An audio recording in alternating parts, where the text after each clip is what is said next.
بسم اللہ الرحمن الرحیم۔ السلام علیکم محترم ناظرین، میں ہوں رضوان سعید اور سیدنا صدیق اکبر رضی اللہ تعالیٰ عنہ کی سیرت کے موضوع پر آج ہمارا 7واں ولاگ ہے۔ آج کی اس نشست میں سیدنا صدیق اکبر رضی اللہ تعالیٰ عنہ کی زندگی سے نہایت ہی دلچسپ اور ایمان افروز واقعات شامل کریں گے، جن میں ایک واقعہ آپ کے بچپن کا بھی ہے۔ اللہ پاک آپ سب کو امن و سلامتی میں رکھے۔ تو چلیے شروع کرتے ہیں آج کا ولاگ۔ محترم و مکرم ناظرین، جس وقت صحابہ کرام رضوان اللہ علیہم اجمعین کی تعداد 38 ہو گئی، 38، تو ایک دن سیدنا صدیق اکبر رضی اللہ تعالیٰ عنہ نے نبی اکرم صلی اللہ علیہ وآلہ وسلم سے ذکر کیا کہ کلمہ حق اور اس دین یعنی دین اسلام کا اظہار کعبہ کے صحن میں تمام مشرکین کی موجودگی میں کیا جائے۔ لیکن نبی اکرم صلی اللہ علیہ وآلہ وسلم نے فرمایا کہ اے ابو بکر، ہماری تعداد کم ہے، لیکن صدیق اکبر رضی اللہ تعالیٰ عنہ برابر اصرار کرتے رہے، حتیٰ کہ نبی اکرم صلی اللہ علیہ وآلہ وسلم باہر تشریف لائے۔ تمام مسلمان بھی مسجد کی اطراف میں چلنے لگے اور ہر آدمی اپنے قبیلہ اور خاندان کے ساتھ بیت اللہ میں داخل ہو گیا۔ پھر ابو بکر رضی اللہ تعالیٰ عنہ لوگوں کے درمیان خطاب کے لیے کھڑے ہو گئے۔ رسول اللہ صلی اللہ علیہ وآلہ وسلم تشریف فرما تھے۔ دوسری طرف مشرکین غصے سے پھٹ رہے تھے۔ پھر ان مشرکین نے چاروں جانب سے تمام مسلمانوں پر عموماً اور سیدنا صدیق اکبر رضی اللہ تعالیٰ عنہ پر خصوصاً حملہ کر دیا۔ ہر کوئی بڑھ چڑھ کر سیدنا صدیق اکبر رضی اللہ تعالیٰ عنہ پر وار کر رہا تھا، لیکن عتبہ بن ربیعہ نے، جس نے لوہے کے جوتے پہن رکھے تھے اور جسے غزوہ بدر میں سیدنا علی اور مرتضیٰ رضی اللہ تعالیٰ عنہ یا سیدنا امیر حمزہ رضی اللہ تعالیٰ عنہ نے جہنم واصل کیا تھا، اس شخص نے حضرت صدیق اکبر رضی اللہ تعالیٰ عنہ کے چہرے اور سینے پر وار کیے، جس کے نتیجے میں صدیق اکبر رضی اللہ تعالیٰ عنہ بے ہوش ہو گئے اور آپ رضی اللہ تعالیٰ عنہ کے بچنے کی کوئی امید نہ رہی۔ آپ رضی اللہ تعالیٰ عنہ کے خاندان والوں نے قسم کھائی کہ اگر ابو بکر کو کچھ ہوا تو ہم بدلے میں عتبہ بن ربیعہ کو قتل کریں گے۔ تمام خاندان کے لوگ ابو بکر رضی اللہ تعالیٰ عنہ کے گھر میں موجود تھے۔ شام کے وقت ابو بکر رضی اللہ تعالیٰ عنہ کے ہونٹ ہلے اور آفرین ہو اس شمع رسالت کے پروانے پر کہ زبان سے جو پہلے الفاظ ادا ہوئے وہ یہ تھے کہ نبی اکرم صلی اللہ علیہ وآلہ وسلم کا کیا حال ہے۔ اس سوال کو سن کر تمام خاندان والے غصے سے اپنے اپنے گھروں کو چل دیے کہ جس کی وجہ سے یہ حال ہوا اب بھی اسی کا ذکر کر رہا ہے۔ آپ رضی اللہ عنہ کی والدہ نے کہا کہ اسے کچھ کھلا پلا دو، لیکن صدیق اکبر رضی اللہ تعالیٰ عنہ نے کچھ بھی کھانے سے انکار کر دیا کہ پہلے نبی اکرم صلی اللہ علیہ وآلہ وسلم کو دیکھ لوں پھر کچھ کھاؤں گا۔ ناچار والدہ آپ کو سہارا دے کر دار ارقم لے گئیں، جہاں نبی اکرم صلی اللہ علیہ وآلہ وسلم صحابہ کے ہمراہ تشریف فرما تھے۔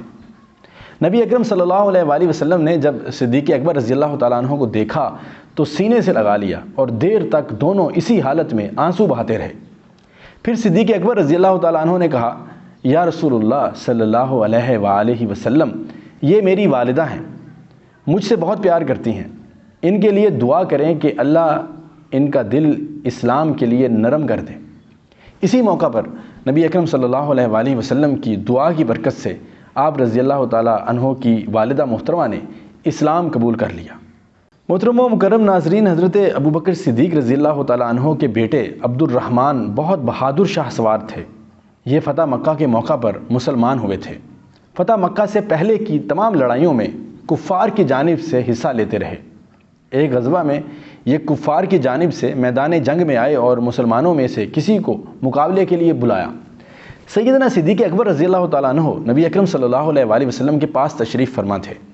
آپ رضی اللہ تعالیٰ عنہ نے نبی اکرم صلی اللہ علیہ وآلہ وسلم سے اپنے بیٹے کے مقابلے میں نکلنے کی اجازت چاہی، لیکن نبی اکرم صلی اللہ علیہ وآلہ وسلم رحمت للعالمین نے منع فرما دیا۔ دوستو، اسلام قبول کرنے کے بعد ایک مرتبہ آپ رضی اللہ تعالیٰ عنہ کے بیٹے نے آپ سے کہا کہ ابا جان، بدر کی لڑائی میں ایک موقع پر آپ میرے نشانے پر آئے، لیکن میں وہاں سے ایک طرف کو ہو گیا اور آپ کو قتل نہیں کیا۔ سیدنا صدیق اکبر رضی اللہ تعالیٰ عنہ نے جواب دیا کہ اگر تم میرے سامنے آئے ہوتے تو نبی اکرم صلی اللہ علیہ وآلہ وسلم کا دشمن سمجھ کر میں تمہیں قتل کر دیتا۔ محترم و مکرم ناظرین، حضرت ابوبکر صدیق رضی اللہ تعالیٰ عنہ کی شان اقدس میں بہت سی قرآنی آیات نازل ہوئی ہیں۔ آپ کا ایمان تمام صحابہ میں سب سے کامل تھا۔ آپ کو بچپن ہی سے بت پرستی سے نفرت تھی۔ آپ کے بچپن کا واقعہ ہے کہ ایک مرتبہ آپ کے والد ابو قحافہ جو بعد میں اسلام لے آئے تھے، آپ کو بت خانے لے گئے اور بتوں کو دیکھ کر کہنے لگے کہ بیٹا، یہ تمہارا خدا ہے اور یہ تمہارا خدا ہے، انہیں سجدہ کرو۔ یہ کہہ کر ان کے والد بت خانے سے باہر چلے گئے۔ حضرت ابوبکر صدیق رضی اللہ تعالیٰ عنہ بت کے قریب گئے اور بت کو مخاطب کر کے کہنے لگے کہ میں بھوکا ہوں، مجھے کھانا دو۔ بت کچھ نہ بولا، پھر کہا کہ میں برہنہ ہوں، مجھے کپڑے دو۔ بت خاموش رہا۔ پھر آپ نے ایک پتھر اٹھایا اور بت سے کہا کہ میں تجھے پتھر مارتا ہوں، اگر تو خدا ہے تو اپنے آپ کو بچا۔ بت چپ رہا۔ آخر آپ نے زور سے اسے پتھر دے مارا اور بت اوندے منہ نیچے آ گرا۔ اسی وقت آپ کے والد بھی بت خانے میں آ گئے۔ انہوں نے جب بت کو اوندے منہ گرے ہوئے دیکھا تو بیٹے سے کہا کہ یہ تم نے کیا کیا؟ حضرت ابوبکر صدیق رضی اللہ تعالیٰ عنہ نے فرمایا کہ وہی کیا جو آپ دیکھ رہے ہیں۔ آپ کے والد غصے میں انہیں گھر لے آئے اور ان کی والدہ سے سارا واقعہ بیان کیا۔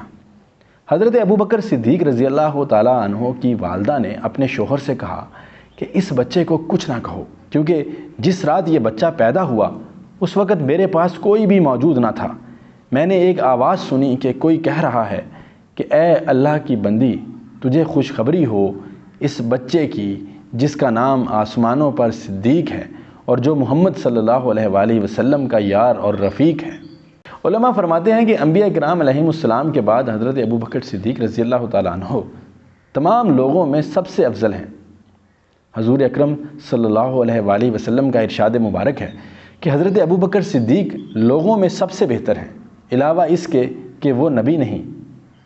ایک مرتبہ حضرت عمر فاروق رضی اللہ تعالیٰ عنہ نے ارشاد فرمایا کہ حضور اکرم صلی اللہ علیہ وآلہ وسلم کے بعد حضرت ابوبکر صدیق رضی اللہ تعالیٰ عنہ امت میں سب سے افضل ہیں۔ حضرت علی المرتضیٰ رضی اللہ تعالیٰ عنہ فرماتے ہیں کہ اس امت میں رسول اکرم صلی اللہ علیہ وآلہ وسلم کے بعد سب سے بہتر حضرت ابوبکر اور عمر رضی اللہ تعالیٰ عنہم ہیں۔ حضرت ابوبکر صدیق رضی اللہ تعالیٰ عنہ نے مردوں میں سب سے پہلے اسلام قبول کیا۔ آپ حضور اکرم صلی اللہ علیہ وآلہ وسلم سے بے انتہا محبت فرماتے تھے۔ حضرت علی المرتضیٰ رضی اللہ تعالیٰ عنہ فرماتے ہیں کہ لوگ اپنے ایمان کو چھپاتے تھے، مگر حضرت ابوبکر صدیق رضی اللہ تعالیٰ عنہ اپنے ایمان کو علی اعلان ظاہر فرماتے تھے۔ حضرت ابو سعید خدری رضی اللہ تعالیٰ عنہ فرماتے ہیں کہ میں نے حضور اکرم صلی اللہ علیہ وآلہ وسلم سے سنا کہ قیامت کے دن 3 کرسیاں خالص سونے کی بنا کر رکھی جائیں گی اور ان کی شعاؤں سے لوگوں کی نگاہیں چندیا جائیں گی۔ ایک کرسی پر حضرت ابراہیم علیہ السلام جلوہ فرما ہوں گے، دوسری پر میں بیٹھوں گا اور ایک خالی رہے گی۔ حضرت ابوبکر صدیق رضی اللہ تعالیٰ عنہ کو لایا جائے گا اور اس کرسی پر بٹھایا جائے گا۔ ایک اعلان کرنے والا یہ اعلان کرے گا کہ آج صدیق اللہ کے حبیب اور خلیل کے ساتھ بیٹھا ہے۔ دیکھیے شرف النبی امام ابو سعید نیشا پوری صفحہ نمبر 279 پر انہوں نے اس حدیث کا ذکر کیا ہے۔ سبحان اللہ۔ روز محشر بھی حضرت ابوبکر صدیق رضی اللہ تعالیٰ عنہ کی عظمت اور شان و شوکت کے پھریرے لہرا رہے ہوں گے۔ لوگ ان کے مقام و مرتبے کو دیکھ کر رشک کر رہے ہوں گے۔ حوران جنت ان کی عظمت کے ترانے گا رہی ہوں گی۔ ابو داؤد میں ایک حدیث ہے کہ حضور اکرم صلی اللہ علیہ وآلہ وسلم نے ارشاد فرمایا کہ اے ابو بکر سن لو، میری امت میں سب سے پہلے تم جنت میں داخل ہوگے۔ ترمذی شریف میں ہے کہ حضور اکرم صلی اللہ علیہ وآلہ وسلم نے ارشاد فرمایا کہ جس کسی نے بھی میرے ساتھ احسان کیا تھا میں نے ہر ایک کا احسان اتار دیا علاوہ ابو بکر کے۔ انہوں نے میرے ساتھ ایسا احسان کیا ہے کہ جس کا بدلہ قیامت کے دن ان کو اللہ تعالیٰ ہی عطا فرمائے گا۔ مسلمانوں، حضرت ابوبکر صدیق رضی اللہ تعالیٰ عنہ کا مقام تمام صحابہ میں سب سے افضل ہے۔ کوئی صحابی ان سے بڑھ کر فضیلت والا نہیں۔ یوں تو آپ کے فضائل بے شمار ہیں جنہیں آپ کے سامنے بیان کرنا ممکن نہیں، مگر 4 خوبیاں آپ میں ایسی ہیں جو کسی بھی صحابی میں نہیں۔ حضرت امام شعبی رحمہ اللہ فرماتے ہیں کہ اللہ تعالیٰ نے حضرت ابوبکر صدیق رضی اللہ تعالیٰ عنہ کو 4 ایسی خوبیوں سے سرفراز فرمایا جن سے کسی کو سرفراز نہیں کیا۔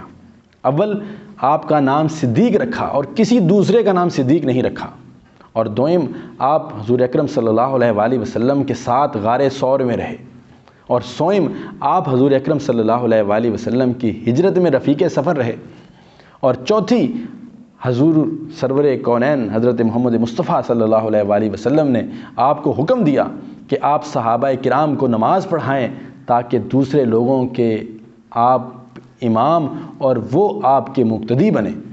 حضرت مولا کائنات علی المرتضیٰ رضی اللہ تعالیٰ عنہ وجہ اللہ کریم سے منقول ہے کہ یہ لقب اللہ رب العزت نے نازل فرمایا کہ آپ حلفیہ بیان کرتے ہیں کہ اللہ تعالیٰ نے ابو بکر صدیق رضی اللہ تعالیٰ عنہ کو صدیق کا لقب آسمان سے نازل کیا۔ محترم ناظرین، تاریخ الخلفاء میں امام حسن بصری اور حضرت قتادہ رضی اللہ تعالیٰ عنہ سے روایت ہے کہ آپ کا یہ لقب شب معراج کے اگلے دن کی صبح سے مشہور ہوا۔ حدیث مبارکہ کا ترجمہ کچھ اس طرح سے ہے کہ حضرت عائشہ صدیقہ رضی اللہ تعالیٰ عنہ سے مروی ہے کہ شب معراج کے اگلے دن مشرکین مکہ حضرت ابو بکر صدیق رضی اللہ تعالیٰ عنہ کے پاس آئے اور کہا کہ اپنے صاحب کی آپ بھی تصدیق کرو گے؟ انہوں نے دعویٰ کیا ہے راتوں رات بیت المقدس کی سیر کر آئے ہیں۔ ابو بکر صدیق رضی اللہ تعالیٰ عنہ نے کہا کہ بے شک آپ نے سچ فرمایا ہے، میں تو صبح و شام اس سے بھی اہم امور کی تصدیق کرتا ہوں۔ اس واقعہ کے بعد آپ رضی اللہ تعالیٰ عنہ کا لقب صدیق مشہور ہو گیا۔ ناظرین، عرب میں بالعموم کنیت کا رواج تھا، یہ کبھی اولاد کے نام پر ہوتی ہے، جس طرح حضور اکرم صلی اللہ علیہ وآلہ وسلم کی کنیت ابو القاسم ہے، اور کبھی کسی اور مناسبت کے پیش نظر رکھ دی جاتی ہے، جیسے ابو ہریرہ اور ابو تراب وغیرہ۔ حضرت ابو ہریرہ رضی اللہ تعالیٰ عنہ سے روایت ہے کہ ایک مرتبہ جبریل امین حضور اکرم صلی اللہ علیہ وآلہ وسلم کی خدمت میں حاضر تھے کہ حضرت ابو بکر صدیق رضی اللہ تعالیٰ عنہ کا قریب سے گزر ہوا۔ حضرت جبرائیل نے عرض کیا کہ یا رسول اللہ صلی اللہ علیہ وآلہ وسلم، وہ ابو قحافہ کے صاحب زادے ہیں۔ حضور اکرم صلی اللہ علیہ وآلہ وسلم نے فرمایا کہ تم آسمان میں رہنے والے بھی انہیں پہچانتے ہو؟ جبرائیل امین علیہ السلام نے عرض کی کہ والذی بعثک بالحق لہو فی السماء اشہر منہ فی الارض وانہ اسمع فی السماء الحلیم، کہ قسم اس ذات کی جس نے آپ کو حق و رسالت کے ساتھ مبعوث فرمایا، حضرت ابو بکر رضی اللہ تعالیٰ عنہ کی زمین کی نسبت آسمانوں پر زیادہ شہرت ہے، وہاں ان کا نام حلیم ہے۔ تفسیر قرطبی میں حضرت عبداللہ ابن عمر رضی اللہ تعالیٰ عنہما کی روایت مذکور ہے، حضرت سیدنا صدیق اکبر رضی اللہ تعالیٰ عنہ نے اپنا سارا مال و متاع راہ خدا میں خرچ کرنے کے بعد ایک پیوند زدہ عبا پہن کر حاضر بارگاہ میں ہوئے جس میں گنڈیوں کی جگہ کانٹے لگے ہوئے تھے۔ اسی لمحہ طاہر سدرہ جبرائیل امین پیغام خداوندی لے کر حاضر ہوئے اور عرض کیا کہ یا رسول اللہ صلی اللہ علیہ وآلہ وسلم، اللہ تعالیٰ صدیق اکبر کو سلام فرماتا ہے، آپ ان سے دریافت کریں کہ وہ اس فقر کی حالت میں اپنے رب سے راضی ہیں کہ نہیں۔ حضور اکرم صلی اللہ علیہ وآلہ وسلم نے جب حضرت صدیق اکبر رضی اللہ تعالیٰ عنہ سے فرمایا تو آپ بے اختیار رو پڑے اور کہنے لگے کہ میں اپنے رب سے ناراض کیسے ہو سکتا ہوں، بے شک میں اپنے رب سے راضی ہوں۔ اس بات کو 3 بار دہراتے رہے۔ حضرت جبرائیل علیہ السلام نے عرض کیا کہ حضور، بے شک اللہ تعالیٰ فرماتا ہے کہ میں ان سے راضی ہو چکا ہوں جس طرح وہ مجھ سے راضی ہو چکا ہے، اور اللہ کے حکم سے تمام حاملین عرش بھی وہی لباس پہنے ہوئے ہیں جو آپ کے صدیق اکبر رضی اللہ تعالیٰ عنہ نے پہنا ہوا ہے۔ محترم و مکرم ناظرین، آپ کے حلیہ مبارک کی اگر بات کریں تو آپ کا رنگ سفید، رخسار ہلکے ہلکے، چہرہ باریک اور پتلا، پیشانی بلند، منحنی جسم، چادر باندھتے تو نیچے ڈھلک جاتی اور داڑھی کو سرخ سیاہ مد بھی لگایا کرتے تھے۔ قریش کے مشہور قبیلہ قارہ کے سردار ابن دغنہ نے آپ کے اوصاف حسنہ کا بائیں الفاظ اعتراف کیا کہ اے ابو بکر، بے شک آپ ناداروں کی مدد کرتے ہیں، صلہ رحمی کرتے ہیں، کمزوروں کا بوجھ اٹھاتے ہیں، مہمان نوازی کرتے ہیں اور راہ حق میں مصیبت زدہ افراد کے کام آتے ہیں۔ ناظرین، امام نووی رحمۃ اللہ علیہ فرماتے ہیں کہ حضرت ابو بکر صدیق رضی اللہ تعالیٰ عنہ کا شمار دور جاہلیت میں قریش کے سرداروں اور اہل مشاورت میں ہوتا تھا۔ آپ کی شخصیت نہایت محبوب تھی۔ قریش کے معاملات کو آپ بہتر طور پر سمجھتے تھے۔ محترم مکرم ناظرین، ویڈیو کو لائک کیجئے اور اسے شیئر ضرور کیجئے گا۔ آج کے ولاگ کو ہم یہیں پہ ختم کرتے ہیں۔ انشاءاللہ صدیق اکبر رضی اللہ تعالی عنہ کی سیرت کے حوالے سے اگلے ولاگ کے ساتھ جلد ہی آپ کے سامنے حاضر ہوں گے۔ اجازت دیجئے، اللہ نگہبان۔